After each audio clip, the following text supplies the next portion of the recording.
मित्रांनो, शालिनी भक्तिसागरमध्ये तुमचे मनपूर्वक स्वागत आहे। तर मित्रांनो, आतापर्यंत आपण शिव महापुराणातले बरेच अध्याय ऐकून चुकलो। आता आपले कोटिरुद्र संहितामधले लिंगांचे महात्म्य आपले चालू आहे। तर मागच्या व्हिडिओमध्ये 4 लिंग जे 12 ज्योतिर्लिंगांमधले तर 4 ज्योतिर्लिंगांचे महात्म्य ऐकले। आता आपण केदारेश्वराचे महात्म्य ऐकणार आहोत। त्या अगोदर कोणी चॅनलला नवीन असेल तर लाल बटनवर सबस्क्राइब करा, ऑलवर क्लिक करा, जास्तीत जास्त जणांना शेअर करा। कुठून कोणत्या गावाहून तुम्ही माझा हा व्हिडिओ ऐकत आहोत आपल्या गावाची कमेंट्स नक्की करा। तर आता आपण केदारेश्वर महात्म्य ऐकणार आहोत। श्री गणेशाय नमो नमः। सूत म्हणाले, ब्राह्मणांनो, भगवान विष्णूचे नर आणि नारायण असे 2 अवतार झाले। ते बद्रिकाश्रमात तपश्चर्या करीत होते। ते नित्य नेमाने पार्थिव लिंगाचे पूजन करीत असे। भगवान शंकर हे भक्तांचे अधीन राहणारे आहेत, म्हणून नारायणांनी प्रार्थना केल्यामुळे ती पूजन समयी पार्थिव लिंगात स्थित होऊन त्यांनी केलेल्या पूजेचा स्वीकार करू लागले। अशा प्रकारे पुष्कळ दिवस लोटले।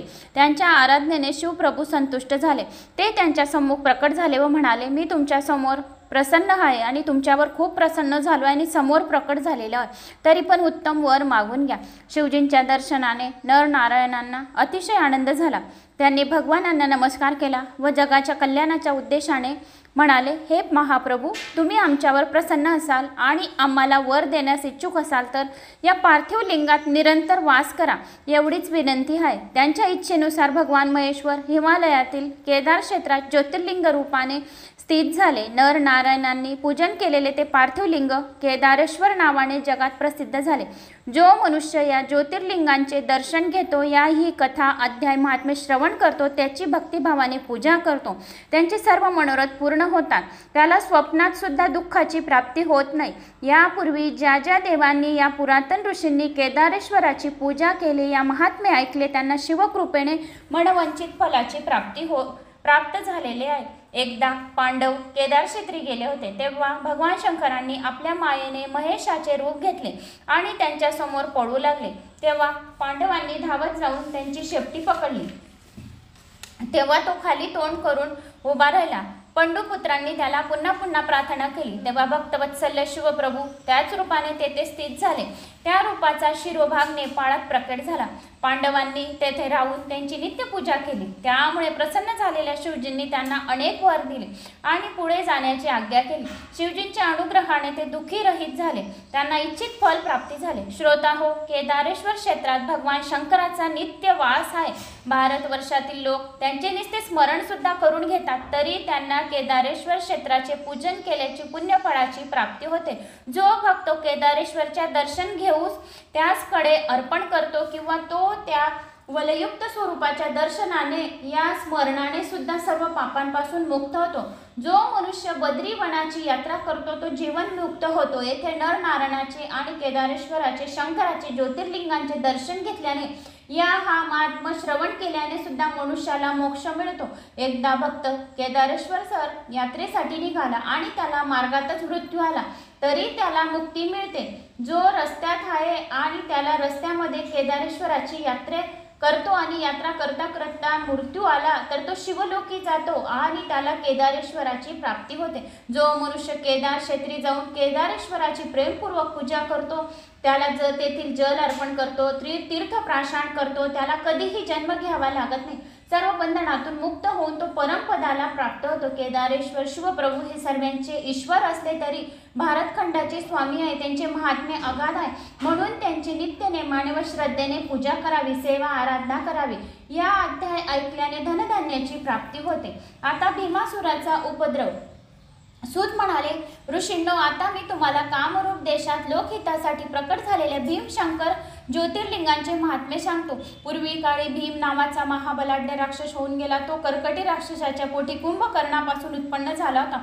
तो धर्मविध्वंसक आणि प्राण्यांना दुःख देणारा होता। तो आपल्या मात्यासह सह्याद्री पर्वतावर राहत असे। एके दिवशी लहानग्या भीमाने त्याला विचारले, आई, माझा पिता कोण आहे? तो सध्या कुठे आहे? तू येथे एकटीच का राहत आहे? कृपा करून मला खरं खरं सांग। कर्कटी म्हणाली, बाळा, मी तुला सर्व हकीकत सांगते। कर्कट हा माझा पिता, पुष्कशी ही माझी माता। माझे विदराशी लग्न झाले, त्याला रामचंद्रांनी ठार मारले।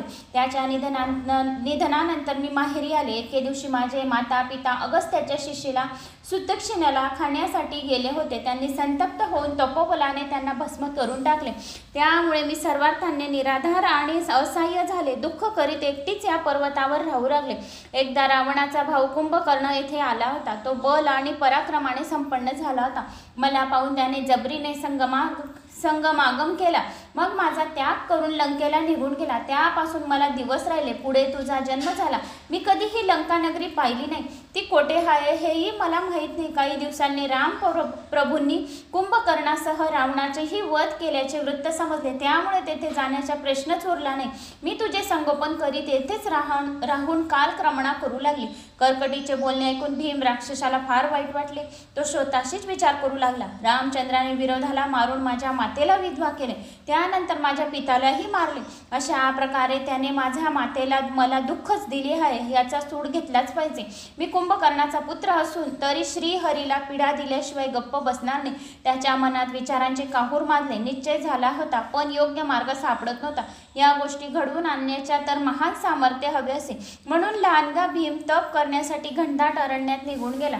भीमाने ब्रह्मदेवांना प्रसन्न करण्यासाठी कठोर तपश्चर्या आरंभली.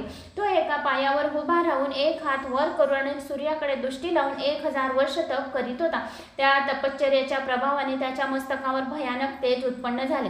त्याच्या तीव्र तपामुळे देवादिकांना अतिशय त्रास होऊ लागला. तो स्तुती अगदीच असहाय्य झाला. तेव्हा इंद्रादी ब्राह्मजांना शरण गेले. त्यांना नमस्कार केला आणि अनेक स्तोत्रांनी त्यांची स्तुती केली व म्हणाले, पितामह भीम राक्षसाच्या तपश्चर्याने तेजाने सर्व जगाला ताप होत आहे. तुम्ही अपेक्षित वर देऊन त्याला तपश्चर्यापासून निवृत्त करा, अन्यथा आम्ही भस्म झाल्याशिवाय राहणार नाही. त्याचे दुःख जाणून ब्रह्माजी व राक्षस पाशी गेले व म्हणाले, भीमा तुझ्या तपश्चर्याची मी प्रसन्न झालो आहे, तरी अपेक्षित वर मागून घे. भीमाने त्यांना नमस्कार केला व म्हणाला, ब्राह्मण तुम्ही माझ्यावर प्रसन्न असाल तर मला अतुल सामर्थ्य द्या. तेव्हा तथास्तु असा वर देऊन ते आपल्या स्थानी निघून गेले. त्यांच्या वरदानाने महाबलवान झालेला भीम आनंदाने आपल्या मातेपाशी गेला. तिला सर्व वर्तमान सांगितले व गर्वाने म्हणाला, आई माता आता पहाच माझे सामर्थ्य. मी इंद्रादी देवांचा आणि त्यांना सहाय्य करणाऱ्या विष्णूंचाही संहार करणार आहे. कर्कटीने त्याचे कौतुक केले, त्याला युद्धासाठी प्रोत्साहित केले. भीमाने विचारपूर्वक योजना आखली. काही दिवसांनी तो पराक्रम करण्यासाठी बाहेर पडला. त्याने सर्व स्वर्गावरच आक्रमण केले. इंद्रादी देवांचा दारुण प्रभाव केला. त्यानंतर त्याच्या स्थानावर हाकलून दिले. भगवान विष्णूशी युद्ध करून त्यांनाही जिंकले. तो पृथ्वीवर आला. त्याने कामरूप देशावर स्वारी केली. तेथील सुदक्षिणा राज्याशी भयंकर युद्ध केले. वराने उन्मत्त झालेल्या भीमाने शिवभक्त राजाचा पराभव केला. त्याचे राज्य आणि संपत्ती हरण केली. त्याला कारागृहात डांबून एकांत वासात ठेवले. त्या परिस्थितीतही राजाने शिव आराधनेत खंड पडू दिला नाही. त्याने एक पार्थिव लिंग बनवले. मग गंगेची स्तुती करून त्याला स्नान घालून वगैरे उपचार तो मनानेच अर्पण करू लागला. पूजानंतर तो शिवप्रभूचे ध्यान करायचा. अनेक स्तोत्रांनी त्याची स्तुती करायचा. ओम नमः शिवाय या मंत्राचा जप करायचा. अशा प्रकारे त्याचा सर्व वेळ शिव आराधनेत व्यतीत व्हायचा. त्याच्या साध्वी पत्नी दक्षिणा ही सुद्धा आपल्या पती सुखरूप राहावा यासाठी सकुशल परत यावा यासाठी उद्देशाने ती पार्थिव शिवलिंगाची प्रेमपूर्वक पूजा करीत असे. अशा प्रकारे राजदाम्पत्य संकट काळातही एक निष्ठेने शिवसेवेत तत्पर राहिली. कामरूप देशावर विजय मिळवल्यावर गर्वंत झाल्यावर भीमाने राक्षसाची मोठी सेना घेऊन संपूर्ण पृथ्वीवर आपली अधिसत्ता प्रस्थापित केली. यज्ञ कर्म व धार्मिक प्रथा बंद केल्या. श्रुती स्मृती शास्त्रे पुराणे सांगितलेल्या धर्माचा लोप केला. सर्व गोष्टींचा मीच उपभोक्ता आहे, जे काही असेल ते मलाच द्या असा प्रचार करून दुरात्मा सर्व गोष्टीचा उपभोग घेऊन राहिला. एवढे करूनही तो थांबला नाही. तो देवांना पीडा देतच होता, पण नंतर ऋषींवर आणि ब्राह्मणांवर अत्याचार करू लागला. भीमाच्या उपद्रवाने अंत राहिला नाही. तेव्हा संत्रस्त झालेले देव आणि ऋषीमुनी महाकोशी नंदीच्या तटावर जमले. त्यांनी शिवप्रभूंची पूजा करून अनेक स्तोत्रांनी भावपूर्ण स्तवन केले. त्यामुळे संतुष्ट झाले शिवजींनी त्यांना दर्शन दिले व म्हणाले, देवांनो आणि महर्षींनो, मी तुम्हावर प्रसन्न झालोय. माझ्याकडे अपेक्षित वर मागून घ्या. तुमचे जे जे कोणते कार्य आहे ते सांगा. तेव्हा उपस्थितींनी विनयाने कुंभकर्णापासून कर्कटीच्या पोटी जन्मला भीम राक्षस ब्रह्माजीच्या वरदानामुळे फारच बलाढ्य आणि उन्मत्त झालेला आहे. तो आम्हाला रात्रंदिवस त्रास देत आहे. त्याचे आमचे जगणे नकोसे झाले आहे, म्हणून आम्ही तुम्हाला शरण आलो. त्या दुष्टांचा वध करण्यासाठी आमचे रक्षण करा. याच्या ज्याच्यातून आमची त्वरित सुटका करा. शिवजींनी त्यांना धीर दिला. ते म्हणाले, तुम्ही जराही काळजी करू नका, मी त्यांचा लवकर वध करतो. आता निश्चिंत होऊन आपापल्या स्थानी जा. तत्पूर्वी माझे एक काम करा. कामरूप देशात राजा सुदक्षण यांची भेट घ्या. तो माझा विशेष भक्त आहे. माझ्याविषयी त्याला नितांत आदर आहे. त्याला सांगा, शिवजी तुमच्याकडे लक्ष आहे. ज्यांनी तुझ्याशी युद्ध करून तुझा पराभव केला, तुला कारागृहात टाकलं, त्या दुष्ट भीमाचा मी लवकरच वध करणार आहे. त्या आत्मविश्वासाने देवांना आणि ऋषींना मोठा आनंद झाला. त्यांनी कामरूप देशात जाऊन सुदक्षण राजाची भेट घेतली. त्याला शिवजींचा संदेश सांगून ते आपापल्या स्थानी निघून गेले. आता भीमशंकर ज्योतिर्लिंगाची उत्पत्ती कशी झाली? सूत म्हणाले, श्रोत्याहो, देवानं ऋषींना आश्वासन दिल्यानंतर भगवान शंकर आपल्या गणासह कामरूप देशात आले. आपल्या भक्तांच्या अर्थात सुदक्षण राजाच्या रक्षणासाठी त्यांच्याशी गुप्त रूपाने राहिले. तो राजा नेहमीप्रमाणे पार्थिव लिंगासमोर बसून शिव ध्यान करीत असे. हे पाहून कोणीतरी भीम राक्षसाकडे गेले व म्हणाले, दैत्यराज सुदर्शन राजा तुमच्या नाशासाठी काहीतरी गुप्त अनुष्ठान करीत आहे. हे ऐकून भीमाची तळपायाची आग मस्तकात गेली. तो तलवार घेऊन त्वरेने उठला आणि कारागृहात आला. तेथे सुदर्शन राजा पार्थिव लिंगासमोर बसून ध्यान करीत आहे. हे पाहून त्याचा संशय बळवला. तो मोठ्याने ओरडून म्हणाला, दुष्टा, तू हे काय करीत आहेस? जे काही असेल ते खरे खरे सांग. माझी दिशाभूल करण्याचा प्रयत्न केलास तर तुझा तेथेच शिरछेद करीन. भीमसुराचे बोलणे ऐकून राजा जराही विचलित झाला नाही. तो स्वतःशीच विचार करू लागला, जे घडणार आहे ते घडू दे. कोणीही टाळू शकत नाही. सर्व काही प्रारब्धाच्या अधीन आहे. प्रारब्ध म्हणजे शिव असे सांगितले. जो भगवान शिव करेल. शिव भगवान सर्वांवर दया करणारे आहेत, भक्तांचे रक्षण करणारे आहेत, ब्रीद आहेत आणि माझ्या बोलण्याप्रमाणे करणारे आहेत. सर्व शास्त्र एकमताने सांगतात, पार्थिव लिंगात जे स्वतः स्थित आहे, जो कोणी पार्थिव शिवलिंग बनवतो त्यात साक्षात शिव स्थित असतात आणि त्यांच्या मनोकामना पूर्ण करतात. या धारणेनेच मी त्यांची सेवा आराधना करत आहे. असे असताना माझ्यासाठीच काही करणार नाहीत हे कदापि शक्य नाही. शिव माझे जे मी सांगेल तेच करतील. माझे स्वामी भगवान शंकर सर्व सामर्थ्यवान जगतप्रभू आहेत. त्यांच्यावर माझा पूर्ण विश्वास आहे. मग राक्षस येवो की कोणी पण येवो, तरी पण जे करतील ते सर्व माझे शिवच करतील. तो मनोमन शिव प्रभूंना शरण गेला आणि म्हणाला, महादेवजी, तुम्ही माझा मनोभावे जाणता. हा माझा राक्षस, जो हा राक्षस आहे, हा माझा वध करण्यासाठी येथे आलेला आहे. या कठीण प्रसंगी जे तुम्हाला योग्य वाटेल ते करा. त्यानंतर भीमासुराला उद्देशून म्हणाला, दैत्यराज, माझ्याविषयी कसलाही संशय घेऊ नको. मी भक्तांचे पालन करणाऱ्या आणि चराचर विश्वाचे स्वामी असलेल्या निर्विकार ईश्वराची आराधना करत आहे. हे ऐकून भीम राक्षस संतापाने थरथर कापू लागला. तो तिरस्काराने म्हणू लागला, तुझा ईश्वर तुझ्याकडे, तो मला काय करणार? ज्या शंकराला माझ्या रावणाने दासासारखा ठेवला होता, त्याच्या जोरावर तू मला जिंकण्याची इच्छा करतोस काय? तसे झाले तर तू सर्व जगत जिंकले म्हणायचे. आता मी काय करू सांगतो ते लक्षपूर्वक आहे का? मी विश्वाचा अधिपती आहे. येथे माझे कायदे चालतात. माझ्याच आज्ञेने पालन केले जाते. माझ्या राज्यात धर्म आराधना असल्या गोष्टींना अजिबात थारा नाही. तू आजपर्यंत पार्थिव शिवलिंग बनून त्याची आराधना केलीस, हे ठीक आहे, पण तू आता ही गोष्ट लक्षात ठेव. म्हणून हे पार्थिव लिंग दूर टाकून दे आणि शिव आराधना बंद कर. तू माझे ऐकले नाहीस तर मी तुला भयंकर शासन करेल. तुला तुझ्या स्वामीकडे पाठवून देईन. तेव्हा राजा निर्भयतेने म्हणाला, भगवान शंकर विश्वाचे स्वामी आहे, सर्वांपेक्षा श्रेष्ठ आहेत. ते आपल्या भक्तांकडे कधीही दुर्लक्ष करत नाही. मी अनेक वर्षापासून त्यांची सेवा आराधना करत असताना तू सांगतोस म्हणून त्यांचा त्याग करणार नाही. ते माझे आराध्य दैवत आहे. मी मरीन पत्करीन, पण मी त्यांची भक्ती शिवाची सोडणार नाही. शिव माझे सर्व काही आहे. तेव्हा भीम दैत्य कुत्सित असून म्हणाला, शंकराचा मोठेपणा मला सांगू नकोस. तो रोज भीक मागतो, योगाचरण करतो. त्याच्याकडून आपल्या रक्षणाची अपेक्षा करणं हा तुझा मूर्खपणा आहे. मी तुझ्याशी युद्ध केले तर मला काय विरोध करणार आहे? म्हणून माझ्या बोलण्यावर नीट विचार कर आणि हे सर्व सोडून दे. शिवाची आराधना करू नको, पार्थिव शिवलिंग करू नको, ओम नमः शिवाय या मंत्राचा जाप करू नको. फक्त तू तुझं सर्वस्व मला अर्पण कर, असा तो राक्षस म्हणाला. पण राजाने काही ऐकले नाही आणि राजा म्हणाला, दुष्टा, माझे मत परिवर्तन करण्याचा जराही प्रयत्न करू नकोस. मी वर्षानुवर्ष हृदयात जपलेली धारणा तुझ्या सांगण्यावरून सोडून देऊ. शिव माझ्या हृदयात साक्षात आहे. मग माझे जे व्हायचे असेल ते हो. त्याचे बोलणे ऐकून भीमासुराला सहनच झाले नाही. त्याने अनेक दुर्वचनांनी त्यांना धिक्कार केला. आणि आता मग तुझ्या शंकरामध्ये काय सामर्थ्य आहे तेच बघतो, असे म्हणून तलवार उगारून पार्थिव शिवलिंगावर प्रहार करण्यासाठी धावला. पण लिंगाला त्या तलवारीचा स्पर्श होण्यापूर्वीच भगवान शंकर त्यातून प्रकट झाले. त्यांनी मोठ्याने गर्जना केली आणि म्हणाले, अरे दुरात्मा, मी भक्ताचा रक्षण करता दुष्टांचा कर्दन काळ आहे. मी भीमेश्वर आहे. या राजाच्या रक्षणासाठी येथे आलो आहे. याने खूप वर्ष पार्थिव शिवलिंग केली, ओम नमः शिवाय मंत्राचा जाप केला, माझी आराधना केली. म्हणून जे माझी आराधना करतात, पार्थिव शिवलिंग करतात, मला बेल, पत्री, तांदूळ, दक्षिणा अर्पण करतात, संकटात मी त्या सर्व भक्तांचे रक्षण करतो, तुला माझे बल आणि पराक्रम पाहायचं आहे ना? मग पहा, शिवजींनी आपल्या पिनाक काने भीमसुराच्या तलवारीचे क्षणार्धामध्ये 2 तुकडे करून दिले आणि युद्धाचा पल पाहून तो राक्षस अचंबित झाला. त्याने स्वतःला सावरले, शिवजीवर त्रिशूळ फेकला, त्याने त्याचे शतश तुकडे केले, त्याने प्रखर शक्ती फेकली. शिवजींनी आपल्या बाणांनी तिचे लक्षवधी तुकडे करून टाकले आणि त्याने पट्टाशाने प्रहार केला. शिवप्रभूंनी त्याच्या त्रिशूळात त्याचेही तिळा एवढे तुकडे करून टाकले. मग सुरू झाले एकच भीषण युद्ध. शिवगण मोठ्याने गर्जना करून भीमसुराच्या सैन्यावर वेगाने धावून गेले. वीरांनी झकटले, शस्त्र खनाटनाने दशदिशा दुमदुमल्या. ते युद्ध पाहून पृथ्वी व्याकाळ थरथर कापू लागली, समुद्र खवळले, ऋषीमुनींना मोठा धाक पडला. आपण शिवजीचे व्यर्थ प्रार्थना केली असे त्यांना वाटू लागले.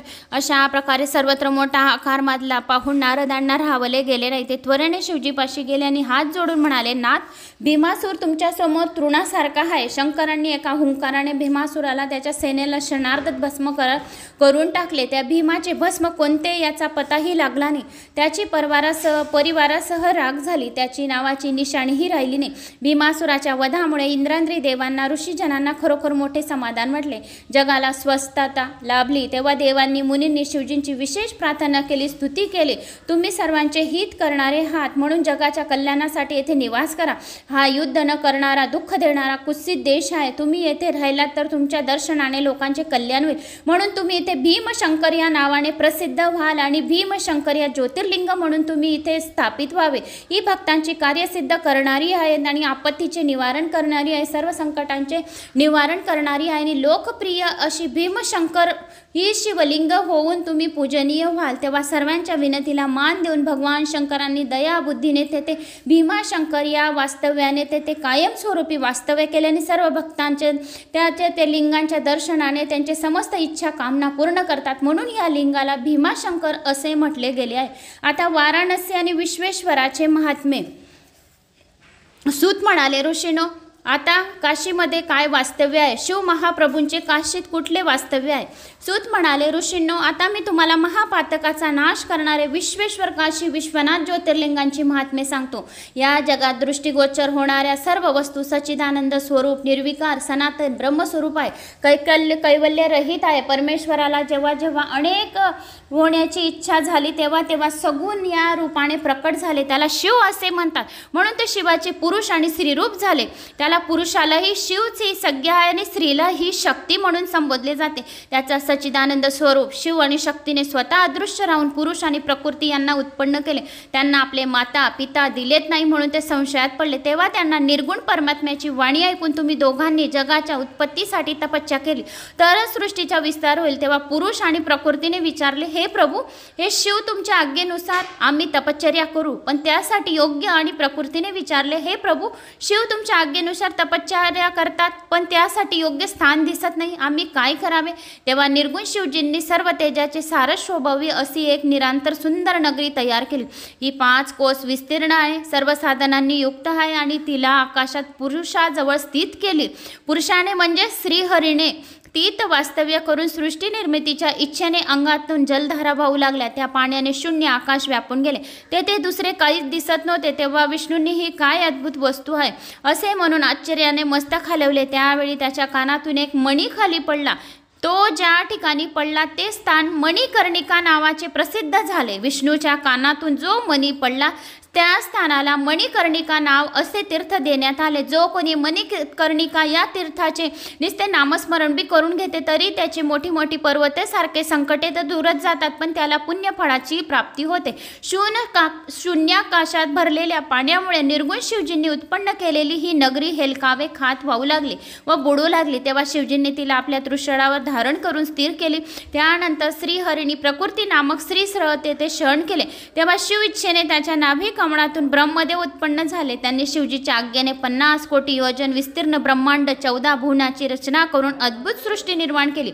पूर्वी शिवजींची 5 कोस विस्ताराची स्वर्णिमृत आद्य नगरी ब्रह्मांडापासून निराळीच ठेवली होती, पण त्या ब्रह्मांडातील सर्व प्राणी कर्माने बांधले गेलेले आहेत। सांसारिक मोह मायात गुरफटलेले हे जीव म्हणजे परमात्म्याला कसे प्राप्त होणार असा विचार करून ती मध्ये अविमुक्त लिंगाची स्थापना केली। त्या लिंगाला हे स्थान कधीही सोडायचे नाही असे सांगून त्या नगरीला त्रिशूळावरून उतरवून मर्त्य लोकात स्थापन केले। लोकांचे कल्याण करणारी, त्यांना ज्ञान देणारी, कर्मफल नाहीसे करून त्यांना मोक्ष देणारी ती नगरी म्हणजे काशी या नावाने विख्यात असून शिव महाप्रभूंना अतिशय प्रिय आहे।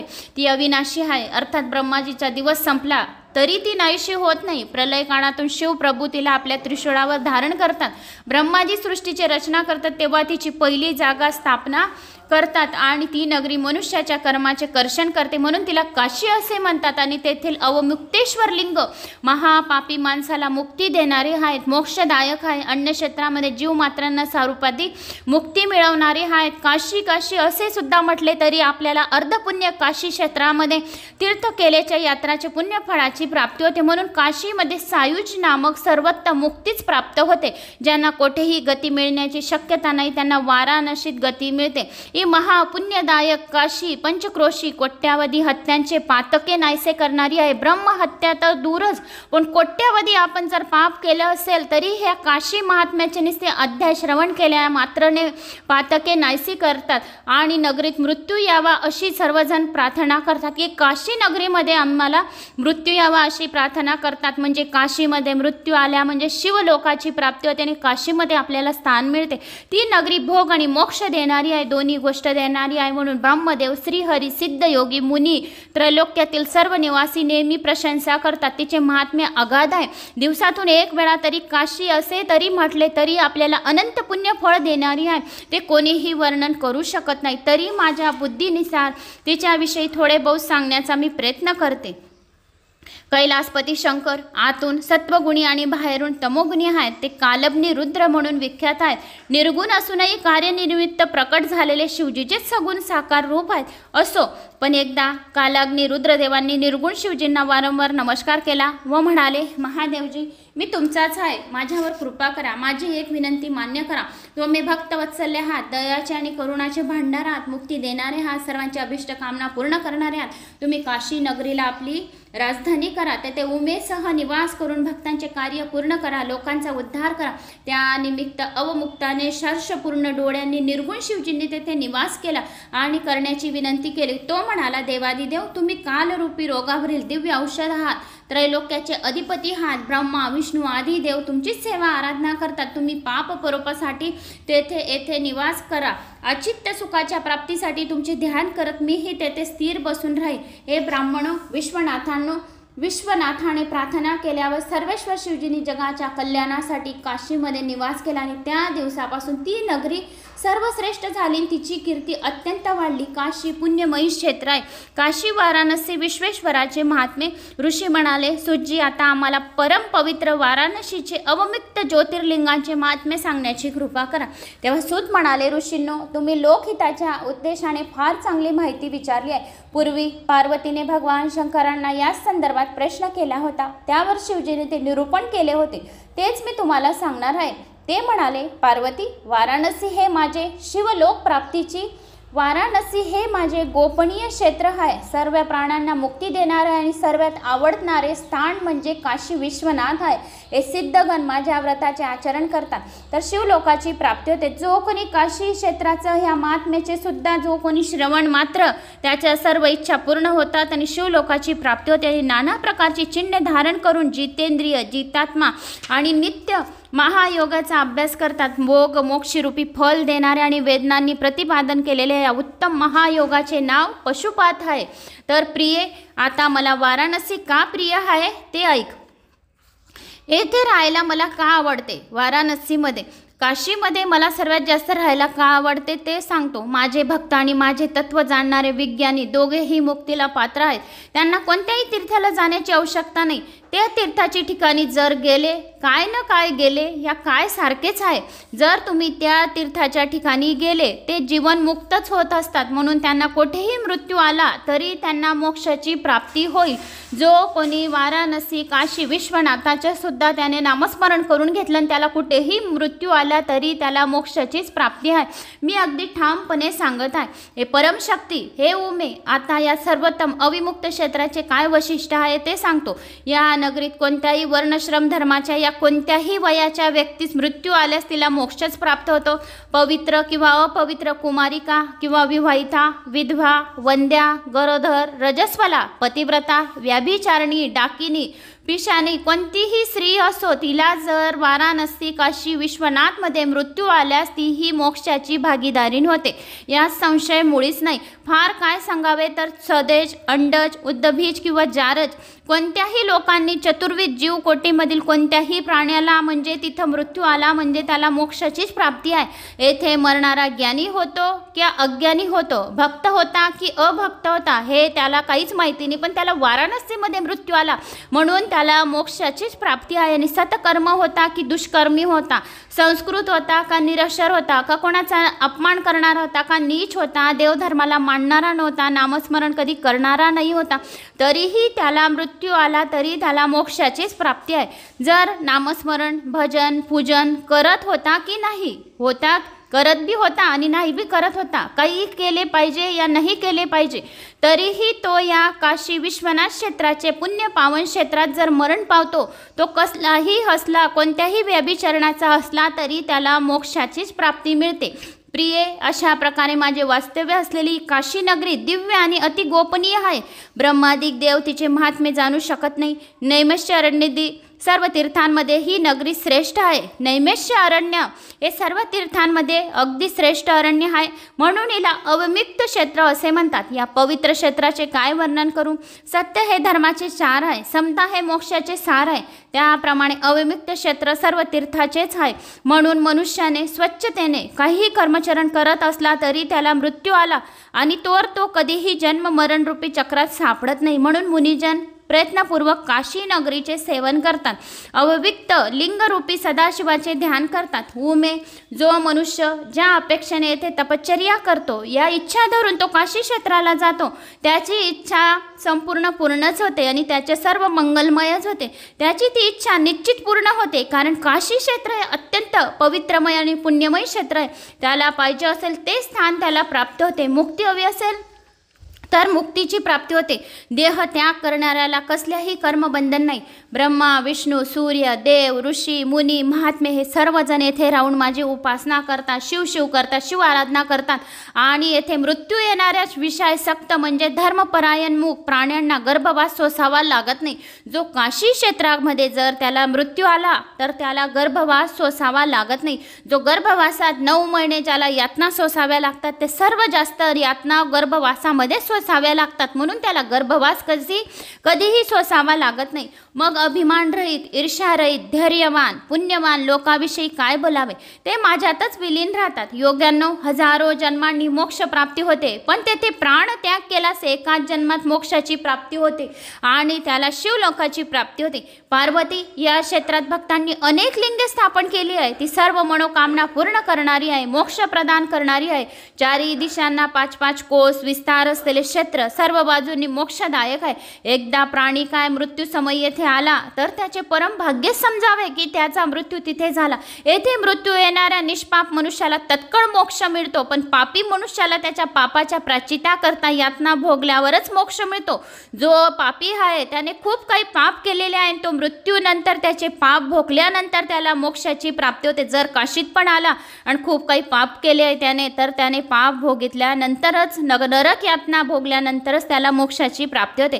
जो मनुष्य या पवित्र क्षेत्री जाणीवपूर्वक पापचरण करतो त्याला 10,000 वर्ष भैरवी यातना भोगल्यावर मोक्ष मिळतो. असे अविक्त क्षेत्राचे महात्म्य आहे. म्हणून मनुष्याने स्वतःचे परम कल्याण साधण्यासाठी क्षेत्राचे विचारपूर्वक सेवन केले पाहिजे. हे सुंदरी, मनुष्य जी काही बरी वाईट कर्म करतो त्याची शुभाशुभ फले कोटी कल्पनती नाहीशी होत नाहीत. जो शुभ असो या अशुभ असो, काही पुण्य त्याचे कोटी कल्पातन करूनही नाहीशी होत नाही. नाही, ती भोगावीच लागतात. शुभ कर्मामुळे स्वर्गाची प्राप्ती होते आणि अशुभ कर्मामुळे नरकाची प्राप्ती होते. शुभाशुभ कर्म समसमान असतील तर मनुष्य जन्म प्राप्त होतो. त्यात पुण्य व पाप याच्या प्रमाणानुसार चांगल्या आणि वाईट स्थानी जन्म मिळतो. शुभ आणि अशुभ या दोन्ही कर्मांचा क्षय झाल्याशिवाय म्हणजेच त्याची फळे भोगल्याशिवाय मोक्षाची प्राप्ती होते. हे महेश्वरी कर्मकांडात सचिव, क्रियमान, प्रारब्ध ही 3 प्रकारची कर्मबंधनात टाकणारी आहे सांगितली जातात. पूर्वजन्मी केलेल्या कर्मांना सचित म्हणतात. या जन्मी जे काही आपण केलेले शुभ अशुभ कर्म आहेत त्यांना क्रियमान म्हणतात आणि जे शरीराने फलरूपाने भोगले जातात त्याला प्रारब्ध म्हणतात. जे शरीराने आपण भोगतो त्याला प्रारब्ध आहे. यातील सचित लागते किंवा अन्य पर्याय नाही. पण काशी हे असे एकमेव क्षेत्र आहे जेथे कितीही कर्म करो तिन्ही कर्मांचा क्षय होतो. म्हणून सर्व तीर्थ सुलभ आहेत पण काशी दुर्लभ आहे असे म्हटले जाते. पूर्वजन्मी काशीच्या आदराने दर्शन केले असेल तर त्याला येथेच मृत्यू येतो, अन्यथा नाही. जो मनुष्य काशीला जाऊन गंगेत स्नान करतो त्याला सच्चित आणि क्रियमन कर्म नाहीसे होतात पण प्रारब्ध कर्म भोगल्याशिवाय संपत नाही. म्हणून तो येथे मृत्यू पावला तर त्याचे क्षय होतो. एखाद्याने काशीमध्ये राहिल्यानंतर पुढे पापचरण केले असेल तर पहिले कर्म बलमान असल्यामुळे त्याला पुन्हा काशीत राहण्याचे सौभाग्य प्राप्त होते. हे प्रिय, जो एका ब्राह्मणाला काशीवास घडतो त्याला काशी क्षेत्र राहावयास मिळते, तो मोक्षपदाला प्राप्त होतो. काशीमध्ये मृत्यू येणाऱ्यास पुनर्जन्म येत नाही. कामना आणि फलाच्या उद्देशाने प्रयाग तीर्थात राहून मृत्यू आल्यास पुनर्जन्म नाही. जर काम ठेवून काशीत मृत्यू आला तर त्याला काशीवासाचे फल मिळत नाही आणि तीर्थराज प्रयाग कामनाविरहित आहे. साधारण मृत्यू आला तर त्याला प्रयागवासाचे फल मिळत नाही. ऋषींनो, अशा प्रकारे काशीचे महात्म्य फार थोर आहे, अगाध आहे. असद्ध भक्तांना भुक्तिमुक्ती देणारे आहे. विश्वेश्वर ज्योतिर्लिंगाचे महात्म्य अगाध आहे आणि सर्व इच्छा पूर्ण करणारे आहेत आणि मोक्षाची प्राप्ती करून देणारे काशी विश्वनाथाचे हे महात्म्य होते. तर आता गौतमाचा प्रभाव. सूत म्हणाले, ऋषी श्रेष्ठांनो, आता मी तुम्हाला त्र्यंबकेश्वर ज्योतिर्लिंगाचे महात्म्य सांगणार आहे.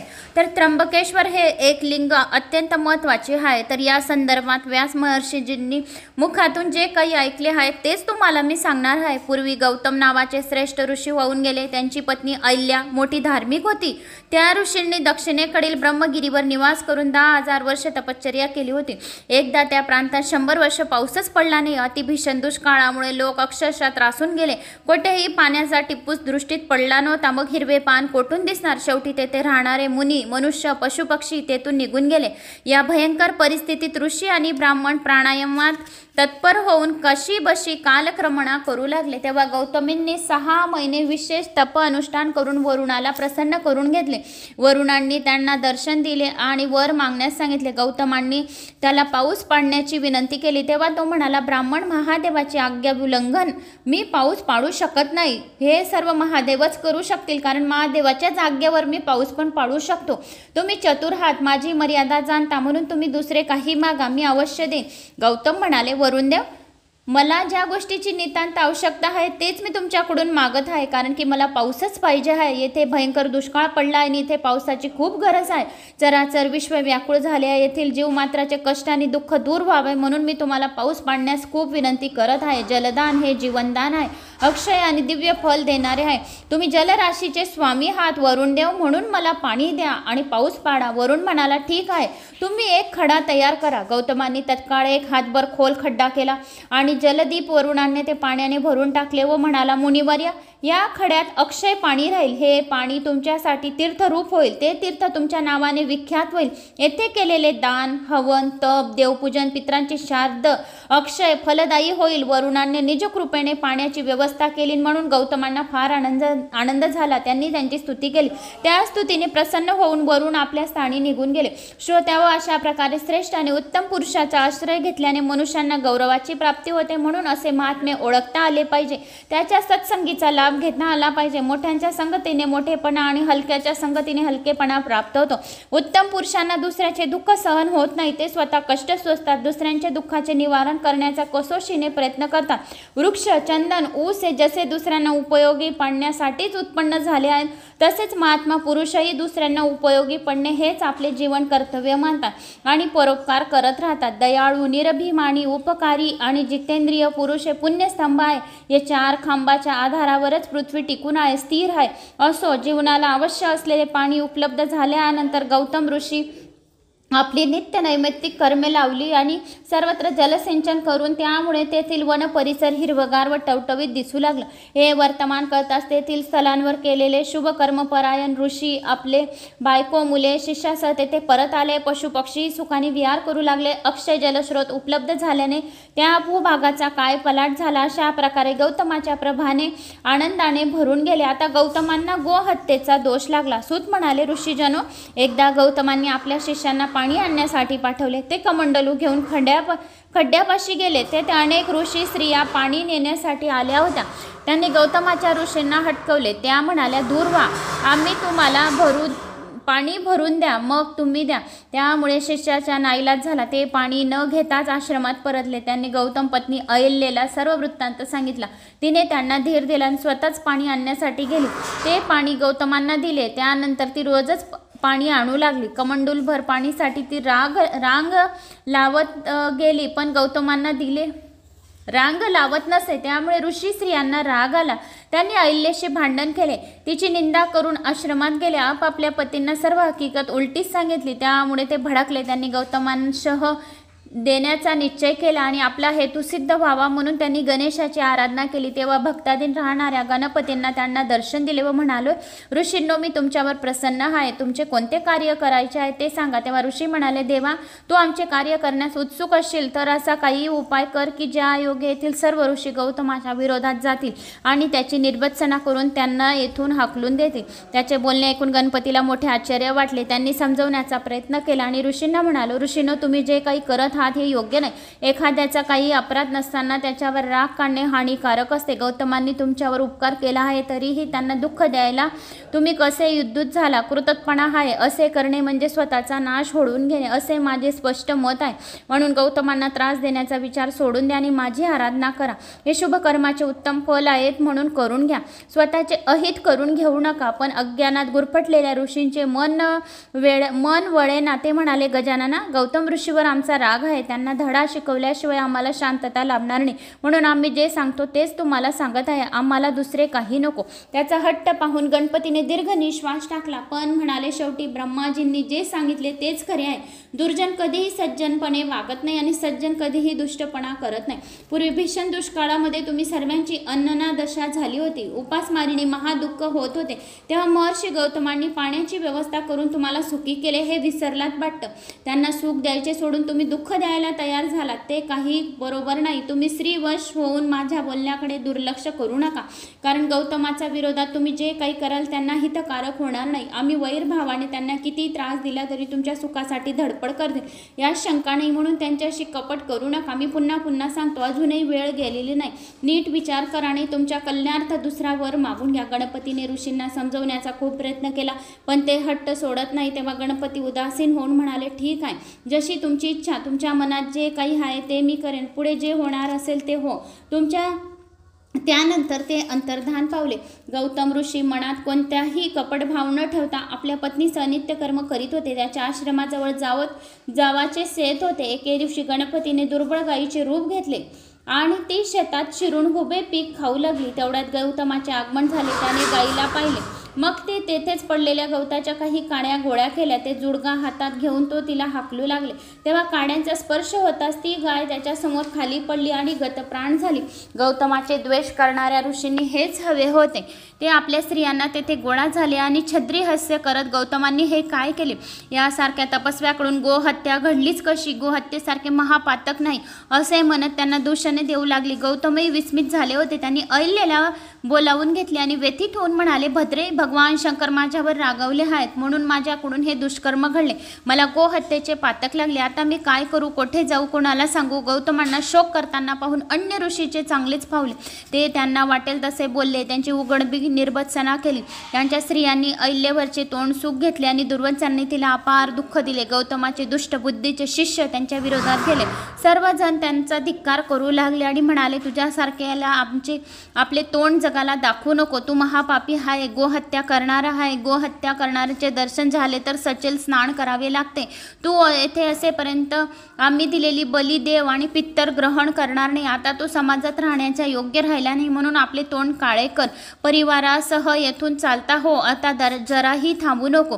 हे सर्व त्या स्त्रियांनी जी अहिल्या होती पाणी घ्यायला गेली होती ती रांगमध्ये न लागता डायरेक्ट पाणी घेत होती आणि त्या स्त्रियांना हे काही सहन होईना म्हणून तिने आपल्या नवऱ्यांचे कान भरले आणि हे सर्व प्रकार घडून आला. त्यानंतर ऋषीजनांनी त्यांच्या स्त्रियांनी अत्यंत कठोर वचने बोलून गौतम आणि अहिल्याला दगड मारण्यास सुरुवात केली. तेव्हा मुनींनो शांत व्हा, मी येथून दुसरीकडे जातो. आणि मग गौतम ऋषी आपल्या पत्नीसह तेथून निघाले. त्यांनी कोसभर अंतरावर नवीन आश्रम बांधला, तेथे राहू लागले. गोहत्येच्या पातकामुळे त्यांना यज्ञ यज्ञादी कर्म, धार्मिक अनुष्ठाने, देवयज्ञ, पितृयज्ञ, अन्य वैदिक कर्म करण्यास मजाव करण्यात आला. अशा प्रकारे पंधरवडा लोटला गेला. हातून काहीच सत्कर्म घडित नाही म्हणून गौतम ऋषी खूप दुःखाने व्याकुळ झाले. त्यांची ऋषींची भेट घेतली, आपल्या शुद्धीसाठी त्यांना प्रार्थना केली. माझ्यावर कृपा करा, माझे पाप नाहीसे होईल असे काहीतरी उपाय सांगा. तेव्हा ते प्रायश्चित व्हायलाच हवे. त्यावर सर्व ऋषींनी आपसासात विचार विनिमय केला, आपण काहीच बोलले नाही. तेव्हा गौतमींनी दूर उभे राहून त्यांना नमस्कार केले. आपल्याला शुद्ध करून घ्यावे म्हणून काकुळतीने वारंवार प्रार्थना करीत होते. तेव्हा ऋषी म्हणाले, गौतमा, प्रायश्चित म्हणून लोकांना आपले पाप सांगत तू 3 वेळा पृथ्वी प्रदक्षिणा कर. नंतर येथे महिनाभर व्रत कर. ब्रह्मगिरीला 101 प्रदक्षिणा घाल म्हणजे तुझी शुद्धी होईल. किंवा तपोबलाने गंगेला येथून आणून तिच्या पवित्र जलाने स्नान कर. 1 कोटी पार्थिव लिंग तयार कर आणि शिवजीचे पूजन कर. एक सुद्धा जर आपण पार्थिव पूजन शिवलिंग केली तरी सुद्धा आपले ब्रह्महत्येचे पाप नाहीसे होते. म्हणून पार्थिव शिवलिंग करण्याचे खूप महत्त्व आहे. आणि ब्रह्मगिरीला 101 प्रदक्षिणा घातल्यानंतर पुन्हा गंगा स्नान कर. 100 घटातून पार्थिव शिवलिंगाला स्नान घाल आणि त्या योगे तुझ्या पापाची निष्कृती होईल, तू शुद्ध होशील. म्हणून पार्थिव शिवलिंग सर्वात जास्त महत्त्वाचे शिवलिंग आहे. गौतमांनी त्यांचे म्हणणे मांडले आणि ते म्हणाले, मुनिवरांनो, तुमची आज्ञा मला मान्य आहे. मी ब्रह्मगिरीस प्रदक्षिणा घालून पार्थिव शिवलिंगाची पूजा करतो आणि त्यानंतर स्वतःच्या शुद्धीसाठी ब्रह्मगिरीस प्रदक्षिणा घालतो. आणि मग 1 पार्थिव शिवलिंगाची पूजा केली आणि 1 कोटी पार्थिव शिवलिंग तयार करून त्यांनी त्याचे पूजन केले. आणि अहिल्याने पूजन आदी सर्व कर्मांमध्ये त्यांना मनपूर्वक मदत केली. त्या समयी त्यांचे शिष्य आणि शिष्यांचे शिष्य दोघांची सेवा करत होते. त्यावेळेस त्र्यंबकेश्वर ज्योतिर्लिंगांचे महात्म्य. सूत म्हणाले, ऋषीजन हो, गोहत्याच्या पातकापासून मुक्ती होण्यासाठी गौतम ऋषींनी सपत्नीक कोटी लिंगार्चन केले. 1 कोटी लिंगार्चन केले. त्या आराधनाने भगवान शंकर अतिशय संतुष्ट झाले. ते प्रथम गणासह त्यांच्या सम्मुख प्रकट झाले व म्हणाले, हे महामुने, तुमच्या भक्तीने मी प्रसन्न झालो आहे, तरी इष्टवरदान मागून घ्या. तेव्हा भगवान शंकराचे सुंदर स्वरूप पाहून गौतमांना अतिशय आनंद झाला.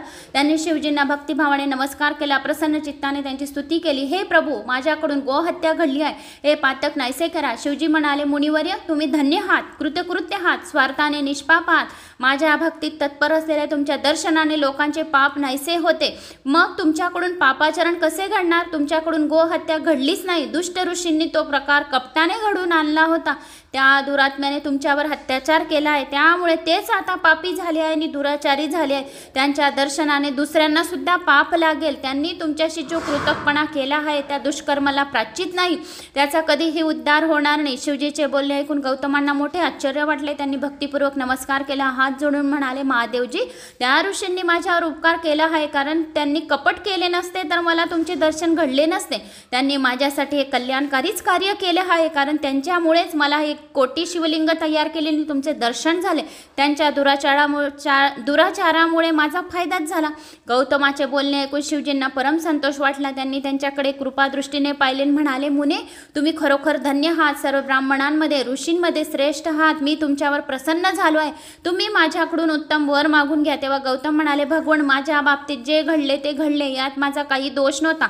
जरी खरे असले तरी माझा गोहत्यारा आहे अशी माझी दुष्कीर्ती झाली आहे. मी कलंक नाहीसा करण्यासाठी पंचांनी दिलेला निर्णय मला मानलाच पाहिजे.